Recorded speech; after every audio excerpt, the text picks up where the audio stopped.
My name is Sean Thomas, and I'm the author of Be More Today, a 40-day guide to a better version of you. As doctor of physical therapy, I've seen thousands of people do great things. They came to me with ailments, physical ailments, pain, issues, and they got through them, all because they decided in their mind they were going to do it. And I guarantee you, if you just trust the process and be persistent, you too can be the best version of you.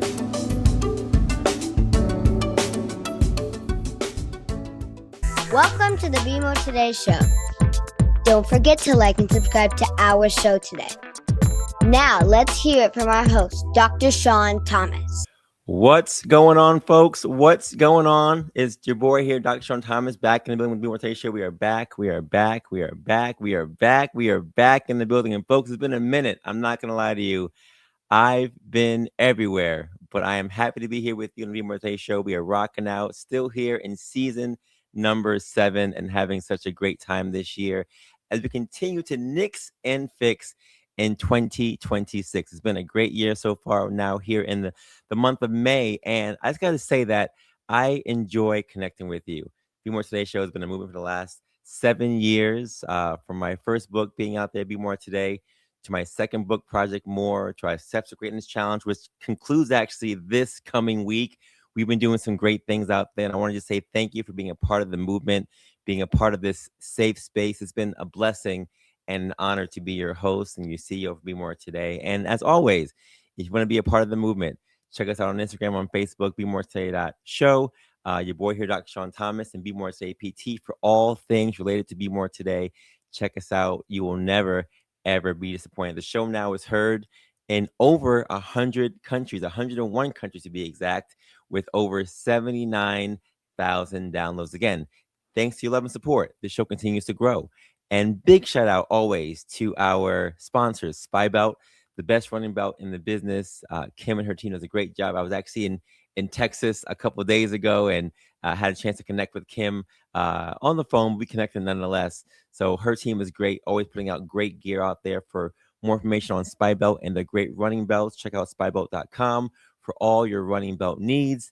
And of course, our big time sponsor, Jag Physical Therapy, for always being our provider for health and wellness and fitness, and of course PT, like your boy right here, the best PT place in the Northeast with over 180 locations in the tri-state area.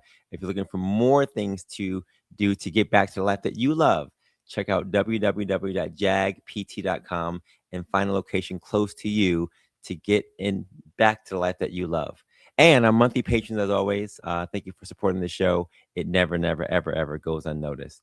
We'll talk more about our fundraiser for the year and how that went. I'll talk about that during the show when I have my guest on. But the quote for today is very, very simple as always. This year doesn't need our hype. It needs our alignment. When our mouths say we want growth, but our habits choose comfort, the year listens to our actions, not our intentions. You want new results? Become a new person. Uncomfortability comes before reward by J.J. Douglas. This has been a year, folks, where, again, we wanted to nix and fix in 26 and do things differently. Sometimes we get so hyped of what we want to do, and we have these aspirations and dreams and hopes, and sometimes things just don't go in proper alignment. But we need alignment in our lives to see what we want to do. And when we start talking about what we want to do, a lot of lip service happens. But it's really about our habits. It's about our choices and the things that you do every single day to build the foundation, right? These things become what actually happens in our real lifetime, not just about our intentions, but really about going out there and finding out how to get new results to be the best version of you. And it's not comfortable at all. It's actually something that takes a lot of time and effort and makes it feel very, very uncomfortable to be in a better place. But I think I've done a couple of fun things this year. And this show is dedicated to the big thing that we want to focus on, that I want to focus on. And it was achieving the 6-star for the Avid World 6 majors for marathons around the world. And I have the pleasure of having the guy who I started this journey with in the first place. He is the co-founder of our Spartan Sunday Run Club. He is one of my best friends in this life.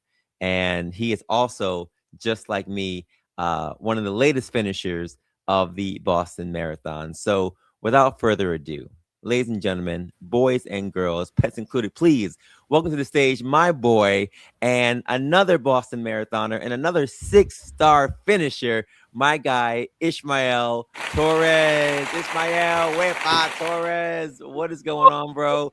Welcome back to the show. How are you doing? Oh man, I'm doing well. I'm grateful to be on the show, and basically that quote that you put on is indicative of this whole winter and spring of training and getting ready for Boston. But ultimately, it was a great experience.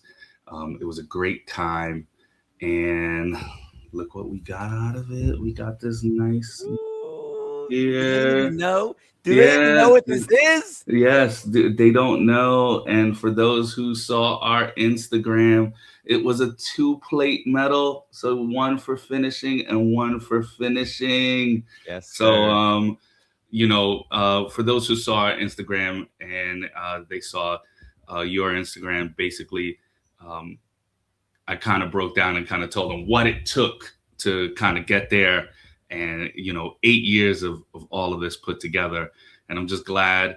I'm glad, bittersweet, that it's that part is over. But and now we just got to talk about next steps and what we're gonna do from here.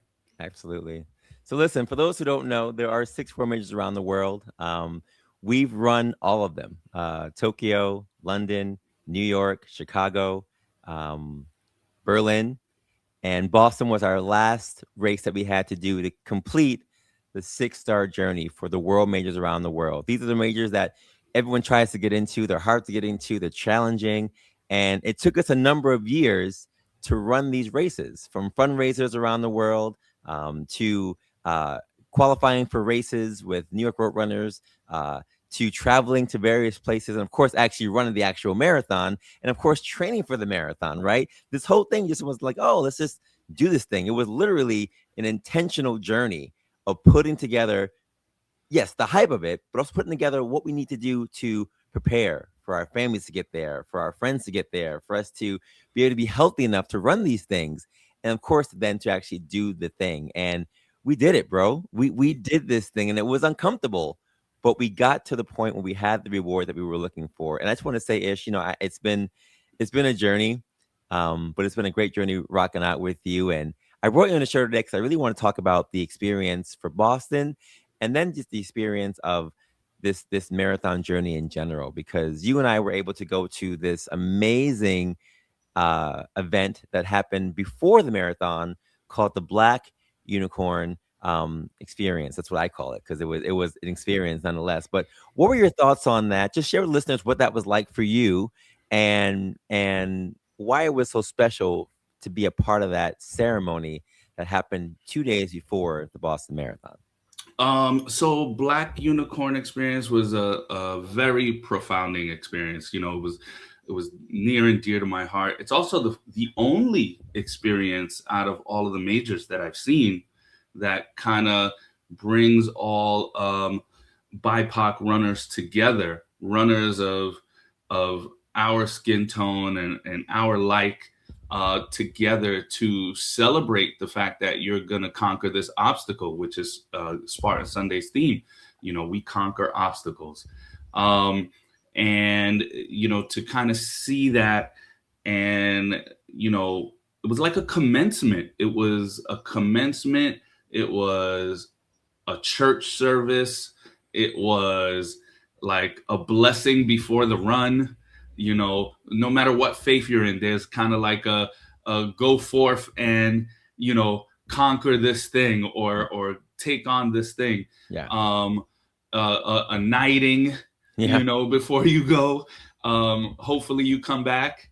Right. And it was a super experience from the heart. And it was good to see people from New Zealand, from Australia, like us, traveling 22 hours to New York and then driving up to Boston from New York to actually get to this place to be able to run the next day. And all ages too. Yeah. You had someone in there mid 20s, late 20s, early 30s, all the way to, and for those who know, I have a crush on Miss Tamara, which is 82. Mm-hmm. And she is a 6-star finisher the same day that we did. And, I have no excuse. So that was my motivation to go out there the next day and say, that was my why.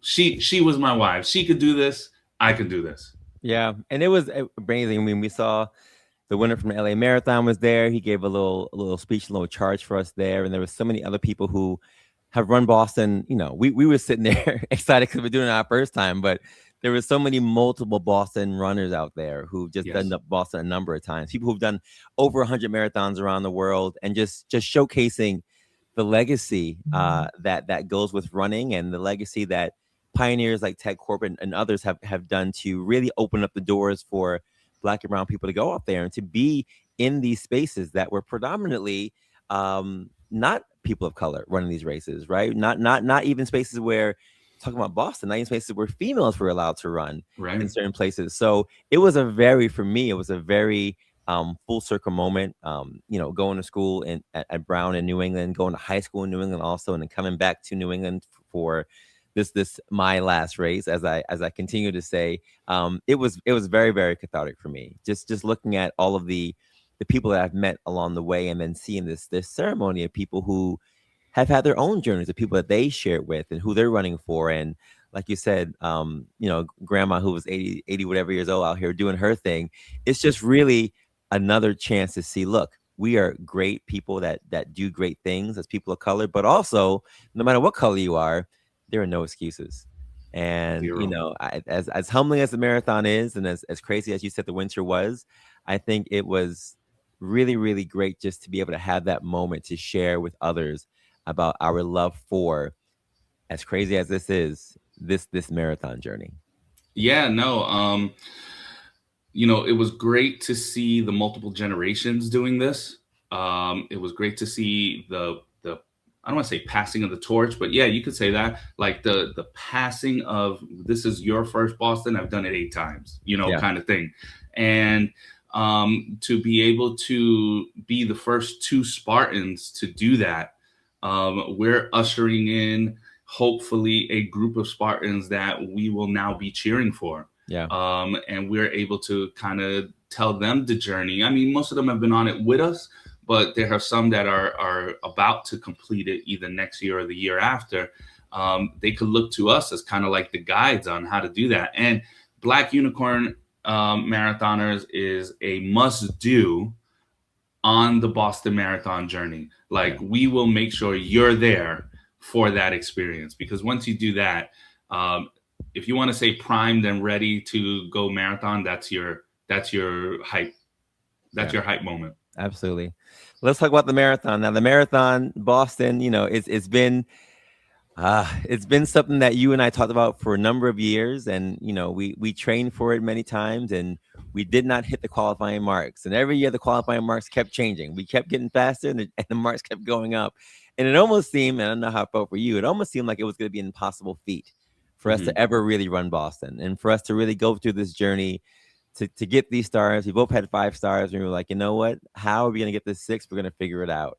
Right. And I ran for a charity, Stride for Stride, which I've shared on the show. We were able to raise our $9,500 for Stride for Stride, which I'm very, very grateful for. And again, anyone who's on the show who gave in any capacity, whether you're a friend or a classmate or even just a listener, I appreciate you giving. And Ish, you also had a charity that you ran for. What was the name of your charity? My charity was called the Firefighter Lieutenant Ed Walsh Foundation. Basically, it was honoring Lieutenant Ed Walsh, who was a firefighter who passed away during one of his rescue missions, fighting fires, obviously. And his wife created this as a way to honor him. He was a regular guy like us. He had kids. He coached them at their soccer team or baseball team. He was the guy in the community that everyone came to. And that kind of resonated with me and us as a club, because that's kind of what we do. We provide for the neighborhood. We provide for the club. We facilitate for the club. ways to kind of get to these places. And, as the, resident IT guy, I look for information and I get them everything they need to get to the starting line. After that, it's up to you. And Ed Walsh, in his honor, he resonated with me. I do want to thank, Kristen Walsh, who is the wife of Ed Walsh. And I do want to thank Jill, who ushered us, pretty much shepherded us to the start line, gave us all the information representing the Ed Walsh Foundation. And I also want to thank, our friend Anthony Melendez, who was the connect to all of this. And he basically was like, hey, this guy wants to run.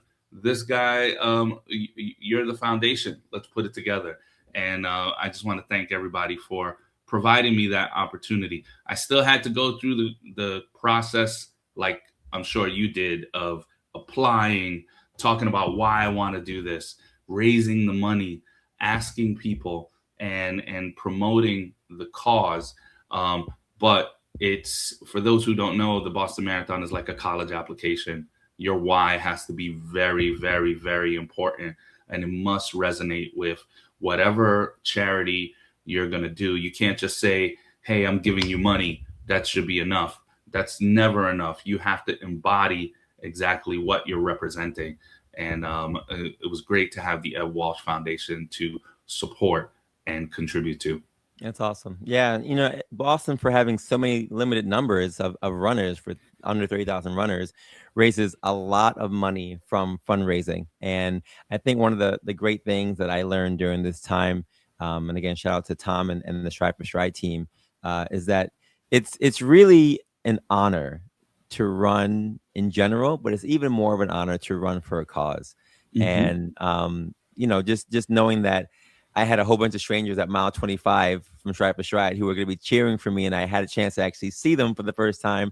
I'd never met Tom, I'd never met the Strive for Stride team, but they were cheering for me like they had known me for years. And when I ran by them, as tired as I was, they were so hyped and excited to see me, as I was for them for the first time. So it really does talk about the beauty of the running culture. It does talk about the beauty of humanity for us to come together, even virtually, to say we want to do this thing for this organization, for this cause, and then they use running as that medium to get these things done. Every time I do the marathon-ish, it just feels like this is what humanity is supposed to be like. People coming together for one common goal, no matter what political side you stand on, no matter what your religious beliefs are. We're all just trying to get from the start to the finish, and everyone's helping each other on the way. And it's just a beautiful thing. I mean, people have already seen, I'm sure, all the videos of people helping other people, and the runners who stopped to grab the guy who couldn't even get up, and the two runners who stopped, regardless of their time, to help this other runner who didn't know to finish this race. This is what it's supposed to be about. And I think that's, for me, why I've loved the marathon experience. And for me, Boston was a swan song, if you will. Just kind of seeing my college coach was there, and family and friends were there. And, I don't usually get a chance to actually see people, because sometimes I'm, I'm maybe sometimes done before the people are out there.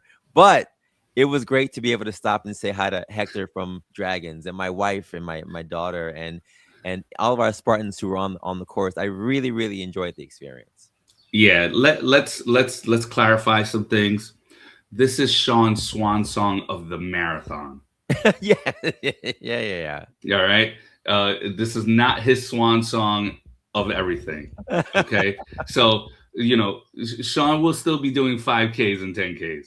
Yeah, absolutely. But it is his swan song of the marathon, because this is kind of sounding like, we need to pull up a chair and give gifts and thank you and all that stuff. But yes, the marathon, I totally understand. And let's also let's also clarify this. Sean is a fast runner, at least compared to me. I am a self-proclaimed leader of the Turtles. I am going to get that 5-hour marathon. Sean is trying to be sub 4, and he is a 3:45 runner. So let's clarify the differences here. And while Sean is seeing all these people having a cup of coffee and doing what he got to do, I'm like 4 miles back, and I'm just like enjoying it, doing what I got to do, and just chugging along. But it was great. It was people are. Oh, I do have to add. I kind of wish that the charity area was not in the hilly section. Mm, It's kind of like, hey, go wave at your friends while you struggle. facts. You know, Facts. but it was a great experience overall, and you had 16 miles to prepare for that, so it's like you knew what was coming. Yeah. And you just kind of power through and do what you got to do. But it was great to see the Walsh family.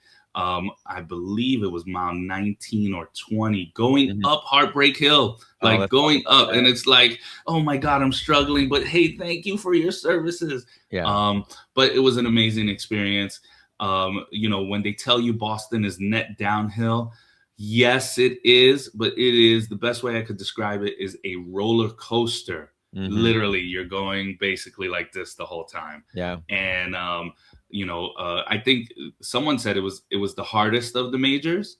Um, we can debate that. I mean, as a New Yorker, we always gonna have that New York bias, but Hmm. Boston does get a lot of love, and it was great seeing everybody. You know, Global Running Crew, Mike the Karikan, Hector from Dragons, Yelena is everywhere. Everywhere. All of our run crews in New York is literally like all of New York running. Uh, Packed up together and Yeah. went up there to Yeah. represent, and it was a great representation. And I'm glad that we can do the same thing when Boston comes down to New York for our party, which is the New Mhm. York City Marathon. Yep. Yep. So much Absolutely. so that we had the New York City Marathon race director Ted Metellus provide us the medals, present us with the medals. So it was like New Yeah. York to New York, man, at the end. So it can't get better than that. Yeah, yeah. Again, Heartbreak Hill broke my heart. I'm not gonna lie to you. And I had a foot issue for about a month. I was training pretty well until about March 7th, 8th, and then I had a foot issue, and wasn't sure if I was gonna be able to even run at all. But I missed some of my hill training. So when I got to Heartbreak Hill, it did break my heart. I'm not gonna lie to you. But yes, I will say that that experience was amazing, and I'm at the fundraiser at the at the hilly portions. But yes, back to Ted. It was it was uh you know I we know Ted because Ted's been great. Ted's been on the show, Yeah, race director for NY Road Runners for the MSC Marathon. Great guy. We love Ted so much. And awesome. literally, when I saw Ted, and I know you can talk about this as well when you talk about this, when I saw Ted, it almost felt like everything that we had done for these marathon journeys could have started in New York, right? We started in New York. We didn't know Ted when we first started doing NYC, but having Ted at the end of this marathon just made everything kind of seem and just feel right. Like the perfect ending to this 6 star journey, at least for me. And having Ted give me the medal, and Geraldine from Best Side Flyers, shout out to Best Side Flyers and Black Men Run and Forest Park as well, because they were all there Mhm. also rocking out with us. But it was just like a full circle moment. And I gotta really give Ted his kudos, because this guy is one of the busiest guys when it comes to the running world. And he literally said, "Look, I'm gonna stop no matter what I'm doing and make sure that I'm at the finish line when you get there and when Ish gets here." And that by itself, Ish, was again one of the sweetest, kindest things that I've ever had anyone ever do for me. I've had many coaches in my life do many things for me. I've had many people that I've interacted with in life who have generously helped me to get from part A to part B and care for my well being in that regard. But I've literally met Ted like maybe like 8 times, right? In real life. Mhm. And for him to be like, "I'm gonna make sure I'm at the end of this race for you, no matter what I'm doing." That to me was huge. And took the time to take pictures and give hugs and whatever else. I mean, that to me is what again, when I talk about running, I talk about the marathon journey. Humanity, I think, is most seen most vividly at the marathon. It is like one of the best days for us to just go out there and care on and love on and cheer for perfect strangers who you don't even know, but you just want them to succeed and do well. And I almost burst into tears. I didn't burst into tears, but I almost felt like I was going to in that moment, because it felt like a full circle moment, just starting in New York and ending in Boston. And it was just great for us to be able to be highlighted on the video that many people saw as well, which I know Ted had a little bit of things to do with that as well. Yeah, But that it was was our just great to be able president to thing. do that and just showcase the run club and showcase the journey that you and I have shared together. It was great having Ted there. Of course, I'm part of the club council for New York Road Runners, so um, we're always kind of speaking and interacting and talking about new ideas for our club and our representation in our club. And how we can help the New York run scene with New York Road Runners. But you know, talking with Ted along the way and doing this run, from the moment I told him that we were going to do the marathon, he was in, and he was like, "I'm there. When all the information comes out, give me your bib." Bibs were given. He was like, "I'm staying." We run the marathon. He's staying.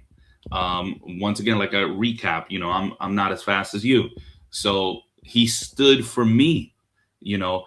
And not only that, he flew out to London to do take part or whatever, Yeah, big willies do at the London Marathon. He yeah, got to see history, first sub right. two ever, That's and he basically went from Boston to London, waited for me, and that to me was a very personal thing. Even when I'm talking to him about our club and all of the things, representation, and what can we do to kind of facilitate our club runners, things like that. As you know, we have all ages, so um, it's been a great voice to kind of have there with us, and to see him waiting for me through all of that, at the end, to be able to do that was awesome. And I am really grateful for connecting us with World Marathon Majors, for us to talk about the hype of that finish line and what it felt like, to finish. And what we said was the bug, the marathon bug, the all around the world bug, put it all together and do what we got to do there. So we're grateful for him and his contributions for us. yeah, yeah. It's been funish. Like I Yeah. can't even lie. I don't think that we. I guess I speak for myself. I don't think that I envisioned ever doing more than one, because it was always just, oh, let's just try one, because that's how we started this thing. We started this thing with Spartan, talking about one Spartan race, and Hmm. that one Spartan race turned to, well, let's just try the trifecta. Let's do the longer races. Let's do more than the 3 miles. That turned into 8 miles and the 13 miles, and then we said, for this one marathon, let's just now try some of the other ones. And I think that, for me, back to our brick by brick theme for this year, it really does come down to looking at these things one brick at a time, and seeing that you can really climb whatever mountains you're trying to really climb if you just go step by step throughout these things. I don't think anyone would have envisioned a marathon without doing the 5K first, and they wouldn't envision the half marathon without doing the 10K first, and vice versa. So I really think that when people say, "Oh, how do you feel? I could never do that," I'm like, nah, anyone can do this. Like, you can do this. If our 83, 82-year-old grandma can do that out there, then anyone can do this. But it really does come down to, like the quote was talking about, getting over the hype of and even the fear of those things, and just saying, what do I have to do to figure out next steps? What do I have to do about my training, my running, my this, my that? Who can I connect with a run club that can help me to get those things? I had someone actually ask yesterday. Um, I went to this dance practice, and everybody said, "Oh, you ran the marathon." I said, "Yeah." They said, "Oh, I want to run. What do I have to do? I'm scared though. Tell me what to do." And I think the hype of it is always just so overwhelming. But Hmm. I do think everyone is looking for some kind of a space to be a part of. And, I appreciate spaces like Spartan Sundays and others that really just open up doors for you to say, you know what, whatever you're trying to do, we can help you to get that thing done.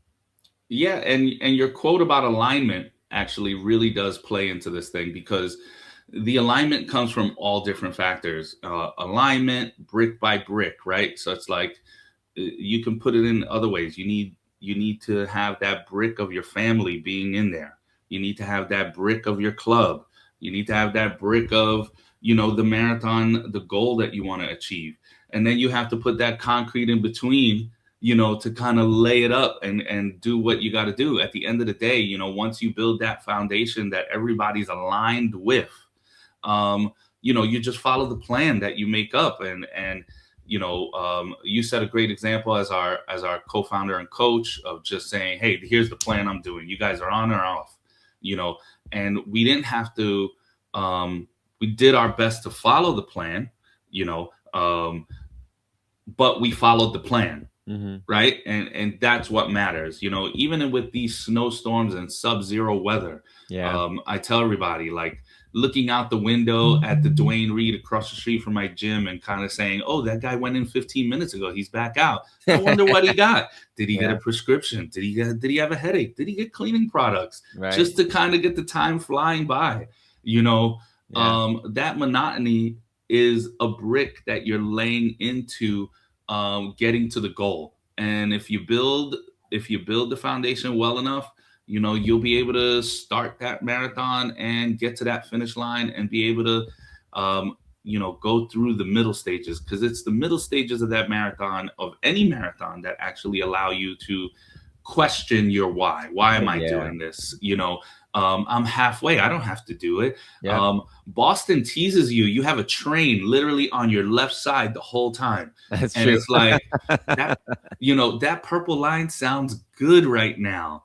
And when you get down that hill in 21, there's the green line and you're just like, what stop is this, how far? But then you have to level set and say, we made it this far. Yeah. All that training got us this far. And then here Yeah. we go, 4 miles to go, 3 miles to go, two. Then you got the family waiting for you at 23 or 24. Yeah. Then that's pick me up.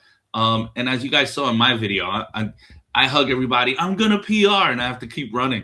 So, so it's like, all of that stuff that we've put in since we've been marathoning since 2017, when Yeah. you did your first. From Yeah. 2017 to now, the journey, it all culminated with this. Yeah, yeah, and again, congrats to you on the marathon PR. I know that's a great feeling, and a great feeling to know that during the race, you're doing the best you've ever done. Right. Right, you're in a place where you feel like, I've never been this fast, this far in a race before. So anything I do from this point forward is going to be a record. Anything I do from Yes. this point forward is going to be my best ever. And it's a great feeling. I mean, talk to us about what that feeling was, when you knew that this was going to be the best time you'd ever done for a certain race. So when you're going through it, you're not thinking of it. And then at a certain point, you look at your watch and you go, holy snap, really? And you just go, don't stop running. Let's not talk ourselves into that, because something can happen. So you kind of you shut it down and you go, just keep doing what you're doing. Keep doing what you're doing. And then you get to a rough patch, and then you look at your watch and you go, oh my God, I'm still there. And then you put the watch to the side, keep doing what you're doing. By the time you get to 22 or 23, you start calculating and you go, oh my God, I am this time, if I keep doing 30 minutes in a 5K, or 35 minutes, I have 35 minutes to finish 3 miles. I think I could do that. You just zone in and try to do what you want and try to do what you can. And then at that point, it was kind of like, I love my family, but how long is this hug going to be? And it's like, and Yelena, back to Yelena, she was at 25, I believe. And she goes, oh, stop here, give me a hug. And I give her the hug. I got a PR, I got to go, bye. And, it's just like all of that to get to that point. And, you don't want it to end until it ends. And, it was great.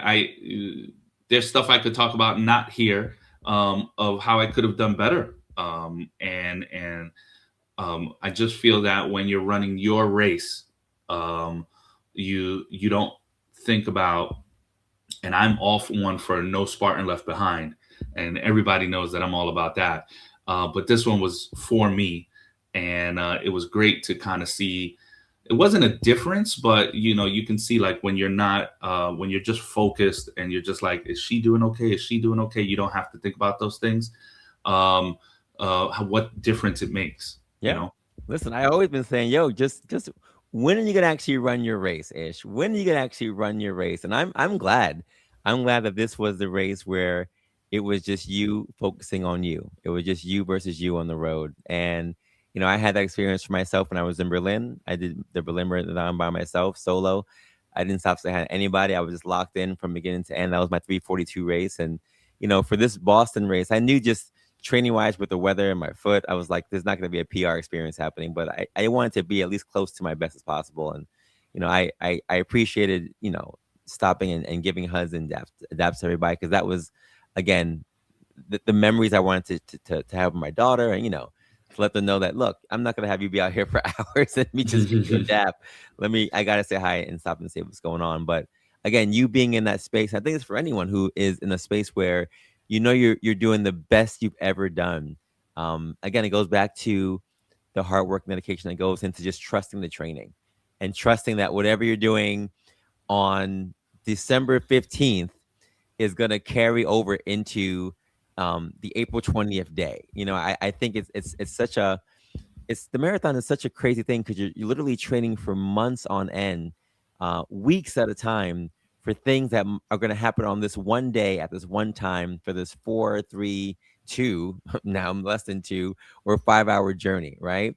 And anything can go wrong, like you said, on the marathon day. But you're sitting here just trusting the process, and just trusting that whatever you're doing, your hill workouts, your workouts on a Monday, your long runs on a Sunday, months in advance, you're trusting that all of that stuff is going to come to fruition and be for your benefit on this one day. And sometimes it goes well, and sometimes it doesn't. But I mean, that's the marathon story, right? You can do all the training in the world and have a great race. You can do all the training in the world and cramp up the entire time. Like that is just how the marathon goes. And I think that is also one of the reasons why it is a bug. Some people get it and they say, you know what? I got to do it again. It wasn't ideal. I got to go out there and do it one more time. Or you're doing like, yo, that was great. Like you said, I can do better now. Right. Maybe I can go 5:15. Maybe I can go 5:10. Right. So it is a bug. And literally, I don't have the bug. I'm not going to lie to you. I don't anymore. It's over. The bug flew away. Right. But I completely understand clearly, because we've done 10 together. I completely understand how this thing can be a lifelong thing, that people say, you know what, I'm going to do marathons my entire life, because you learn something new every single time you run. So my question for you, sir, is what did you learn, either from Boston or from the marathon experience in general, about yourself during this marathon journey? I've learned so many things, man. But the biggest thing I learned is you could run this for someone, or you could run this for yourself. And through the training, especially this training block, which was full of sub-zero temps, and I really thought I was playing catch up. And I did tell you this at one point. It was just like, my long run on the treadmill. How can you do that? Like, what does it mean? What is the effect? I can't see it on the road, because I'm not on the road. There's just that trust, and just trust and move forward and keep going there. I've also learned about being a facilitator, in those early marathons, of like, hey, this is mile 10. This is what's going to happen in mile 10.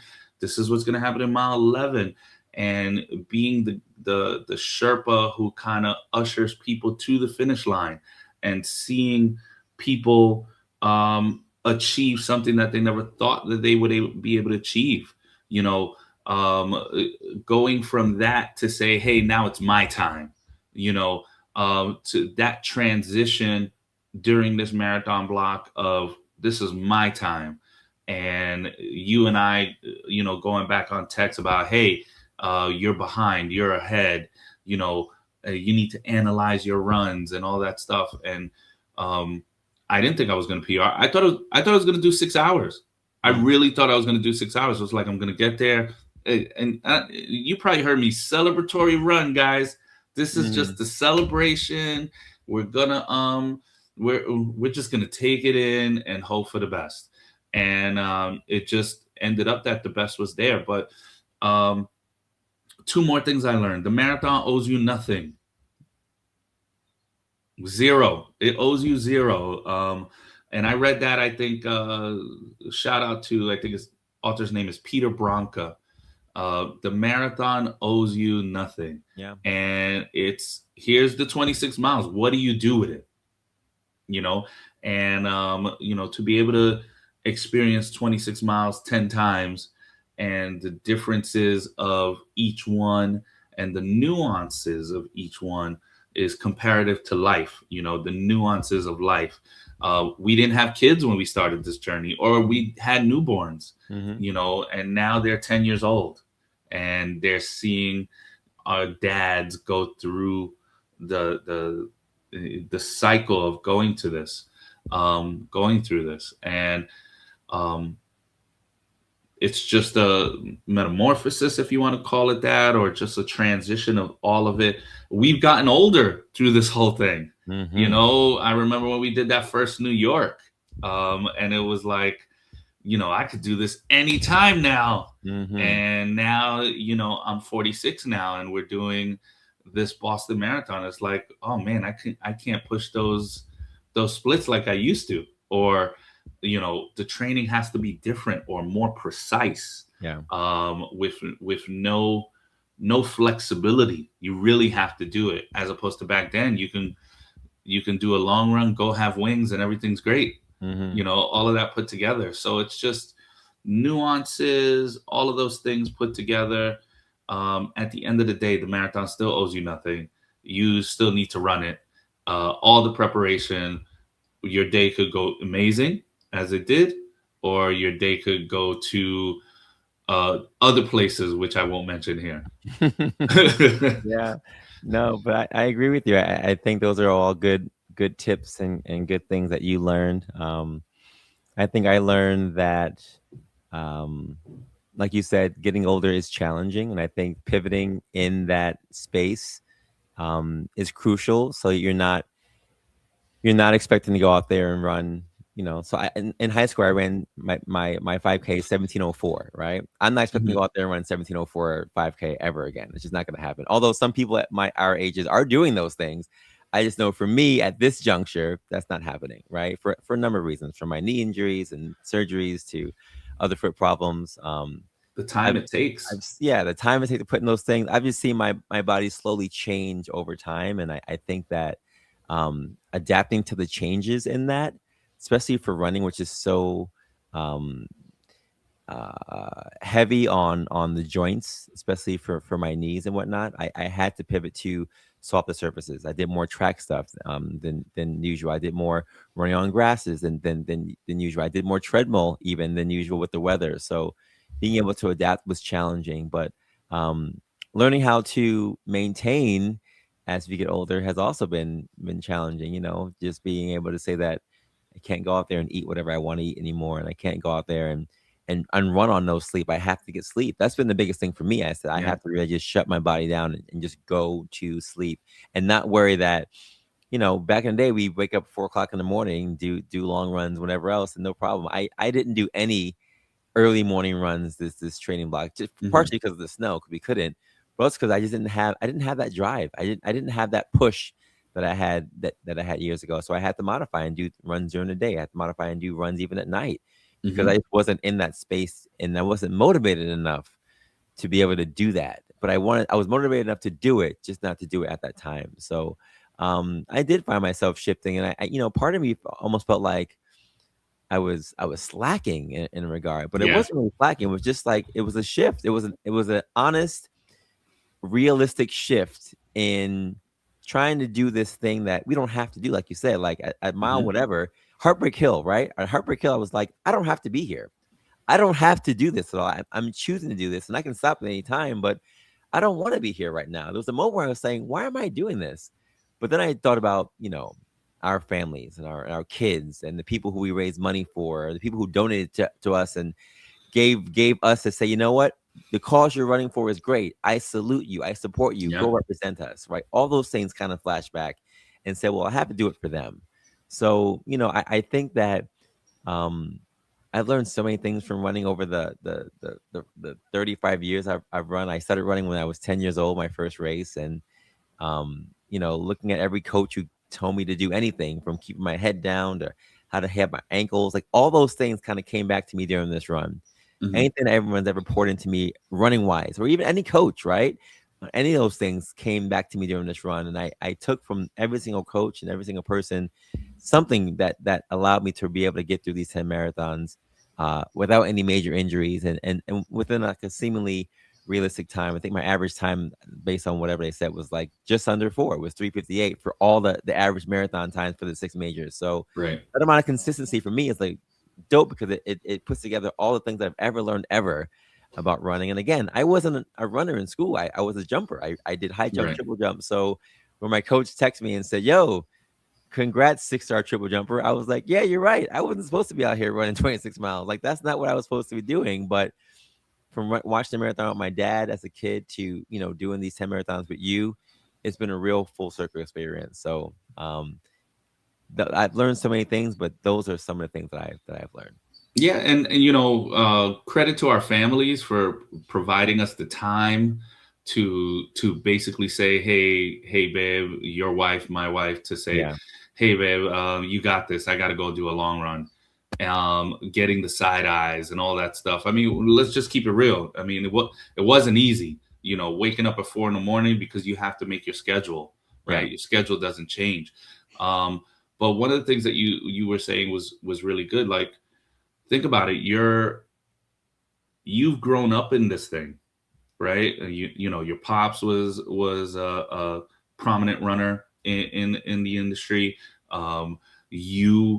College, you've kind of been, in this the whole time.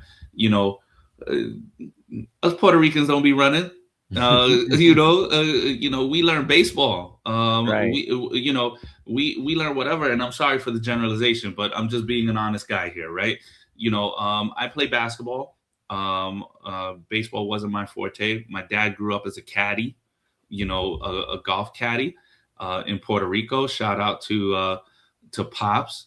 And this running thing was always watching it on TV and saying, you know what, I'll do that one day. I'll do it before 40, Mm-hmm. and lo and behold, I ended up doing it before 40. And then, I basically have spent my 40s doing this, right? And so I started late, and, I could be down on myself and say, oh man, over 5, come on, who does that? Bro, I'm off the couch. Right, I was never doing this. My running was suicides on the basketball court. Right.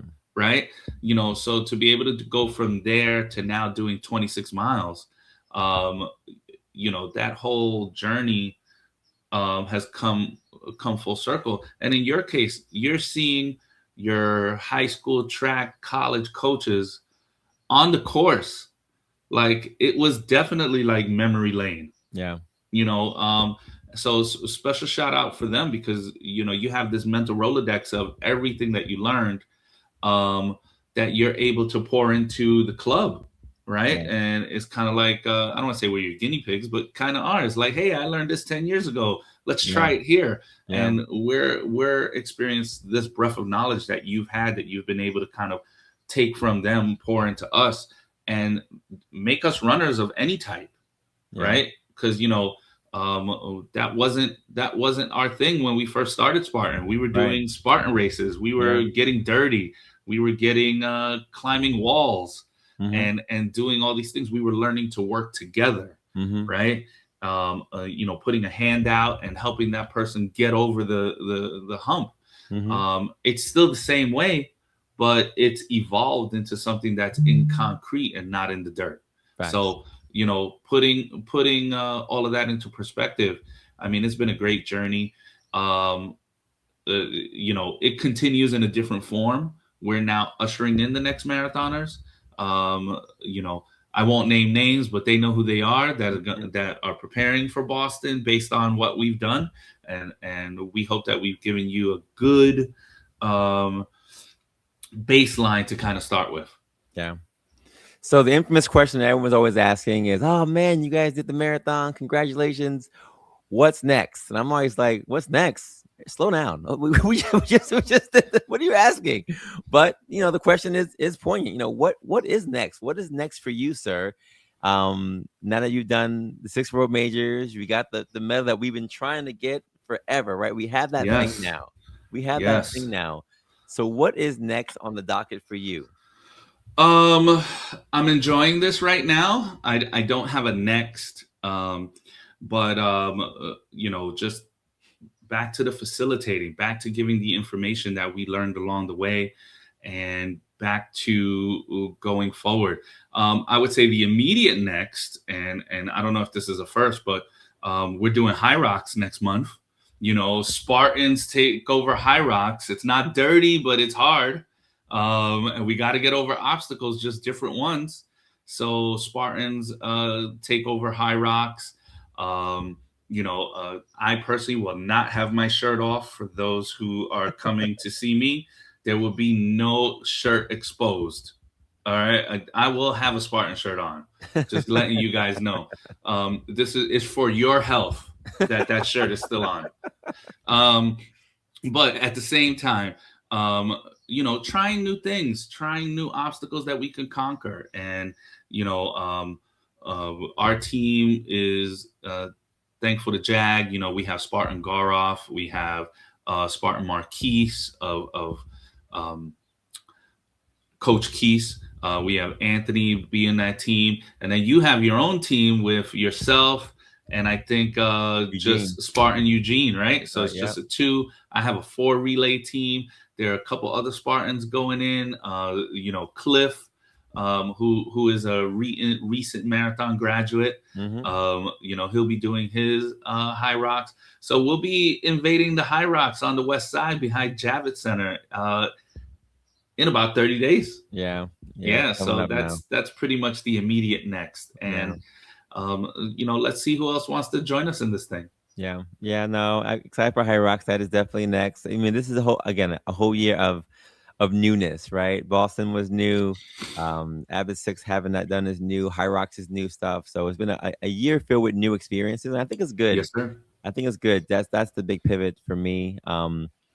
And like I said, I'm not doing marathons anymore. I don't have any ambitions to doing the additional world majors that are being added. Again, I knew that when I was entered for Sydney last year, and I didn't go. And that's when I knew. I said, I have a ticket. I already paid for this. Not a plane ticket. I had a ticket to the marathon I already paid for, and I was like, I don't want to go.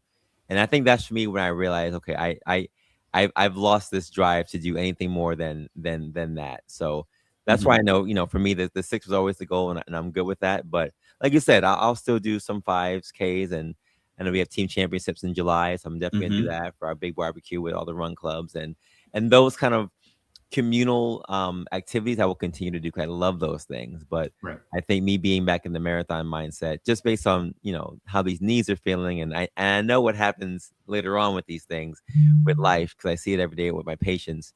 I just want to be able to be here for my daughter and family for other things that they're going to experience. So I'm going to we have a guy at our church. We go to a church called Kingborough Temple in Park Slope, and there's a guy named XL. I'm trying to be the next XL, bro. XL in my mind is he's the goal. XL doesn't run, but he's in tip top shape, and he's just ready in case anything ever goes down. So I think I need to be. That's where I'm going. I want to just be in tip top shape at all times. So when the first guy comes to our door and wants to take Sonali out, I'm just ready. We're in dad mode. We're in like ready. So for those who are in the social media, is it Den of Thieves? Yes. When 50 Cent takes the kid into the room. Yeah. So that's basically what we want to be. Absolutely. Right now. I would say the only 6-star or world marathon major that will drag me back out, and I've said this to everyone, is Cape Town. Why not a marathon and a safari? And why not journey to the motherland per se, and see everything the motherland has to offer while we're there. Table Mountain, all of those things. That's the one that's going to drag me out and be able to do, that. But yeah, no, we're trying to be Den of Thieves and, make sure that Sonali gets, when those times come, that she is better prepared and informed. That's right. By her dad and her uncle and friends. Yep. When he comes through the door, ready to rock. Yes. Yes. So listen, it's been a pleasure, sir. It's been a journey, and I'm just happy that we were able to do this thing together. Again, I don't even know how I got into this marathon. I sent the email to Stride for Stride, and others, and they got back to me immediately and said you're in, and it was just a blessing to know that you also were in, and to be able to run it with you, to start it with you and end it with you, has been a journey, and it's been a pleasure. And I just want to just say, yeah, it's been a great ride, and I'm just happy to be able to get this long-awaited medal with you. At this time, it's been a great friendship and a great journey. So Yeah, no, and I appreciate it. And what is it? We started by flying everywhere, and then we ended it on a cheese bus. yeah, pretty much. And I mean, it's the tradition of Boston, but it was like we were on a cheese bus going to the start line. We were in a rural high school getting ready. Yeah. It was basically as no frills but charming as can be. Mhm. We were running through the woods, kind of like, or just like regular parkway land. It was totally different. Yeah. Most of these marathons are in like cities, and then all you see is concrete and tall buildings. This was the first that I think that there was no tall buildings till right at the end, Mhm. right? And you know, the ride is not over; it's just evolving, right? Correct. And you go into full coach mode, and you get to abuse us with your workouts and homework, giving us papers with lines of things we need to do. We just do them, and they yell at me instead of yelling at you because you have the Mhm. paper. But it's been a great ride on the marathon journey with you. Um, we never thought we would get here, and let's just get everyone going there. Yeah, absolutely. Yeah. Listen, as we close up, just share with the folks who are interested in finding a club by them. There are many run clubs that are in the NYC area, but I think our club is very, very special. So how can people connect with us or connect with you in terms of joining our Spartan Sunday Run Club? So our Spartan Sunday Run Club is on Instagram. It's Spartan Sunday Run Club. Um, so you can find us on all the socials. We also have a newsletter that goes out once a week. The biggest thing about this, and there's a big Reddit conversation about it, about why is there no membership? Spartan is free to join. You just have to bring the idea that you're going to conquer an obstacle, and we're going to help you conquer it. We'll tailor something to you to help you conquer it. But there's no membership. So you can find us at JAG Physical Therapy's website. There is a connection. Thank you to JAG Physical Therapy for being our prevention and wellness partner. And they're just so, if you go on the socials, you'll see us. You go on the newsletter, sign up for the newsletter. There is a bit.ly with a bunch of links. We do have connections with various places, like this hat is by Fractal. Shout out to them.